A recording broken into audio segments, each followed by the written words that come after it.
जब भी प्रेम की बात होती है तो सबसे पहली मिसाल अगर कोई मन में आती है तो वो है श्री राधा कृष्णा।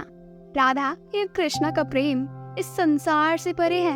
उनके प्रेम को किसी शब्दों में बयां किया ही नहीं जा सकता। उनकी प्रेम की एक जो नींव है, उनका एक दूसरे के प्रति समर्पण। आज ऐसी ही एक कथा आपको सुनाने जा रही हूँ। एक रात नींद में श्री कृष्ण के मुख से राधा का नाम निकल जाता है। निकट ही सोई रुक्मिणी की नींद टूट गई। उनका मन अशांत हो गया। सारी रात वह करवटें बदलती रही। सुबह सवेरे ही श्री कृष्ण की नींद खुलते ही रुक्मिणी ने पूछा, प्राणनाथ, ऐसा क्या है राधा में जो सोते जागते आप हर घड़ी राधा राधा का नाम जपते हैं? श्री कृष्ण और मुस्कुराए और बोले, जानना चाहती हो प्रिय? रुक्मिणी ने हामी भरी। एक परीक्षा देनी होगी तुम्हें, कहो तैयार हो? श्री कृष्ण ने पूछा। रुक्मिणी तैयार हो गई। श्री कृष्ण रुक्मिणी को लेकर यमुना तट की ओर चल पड़े। राधा को भी संदेश भिजवा दिया। जब तीनों यमुना तट पर पहुंचे तब श्री कृष्ण ने अपना एक केश तोड़ा और उसके द्वारा यमुना के इस पार से लेकर उस पार तक एक पुल बना दिया। उसके बाद श्री कृष्ण ने यमुना से 2 मटकी भरी।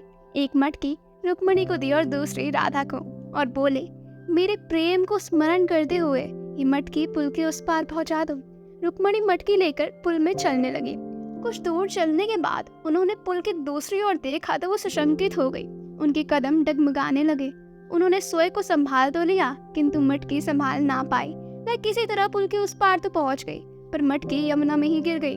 जब राधा की बारी आई तो मटकी लेकर वह बड़ी सहजता से पुल के उस पार कर गई। यह देखकर रुक्मिणी चकित हुई। उन्होंने राधा से पूछा, बहन, ऐसा क्या था तुम्हारे प्रेम में जो तुम मटकी लेकर यमुना पार कर गई?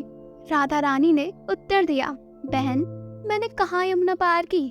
प्रिया के हाथों द्वारा दी गई मटकी ने मुझे यमुना पार कराई। रुक्मिणी को राधा रानी के प्रेम का भाव अब पूर्ण रूप से समझ आ गया था। समर्पण प्रेम का मूल है। जहाँ समर्पण है वहाँ पूर्ण विश्वास है। राधा रानी को विश्वास था कि प्रिया ने हाथों में मटकी दी है तो पार भी पहुँचा ही देंगे। राधा के हृदय में श्री कृष्ण, राधा की सांसों में श्री कृष्ण, राधा में ही है श्री कृष्ण, इसलिए दुनिया कहती है राधा कृष्ण। तो प्रेम से कहिए राधे राधे। आशा करती हूँ आपको आज की कथा पसंद आई होगी।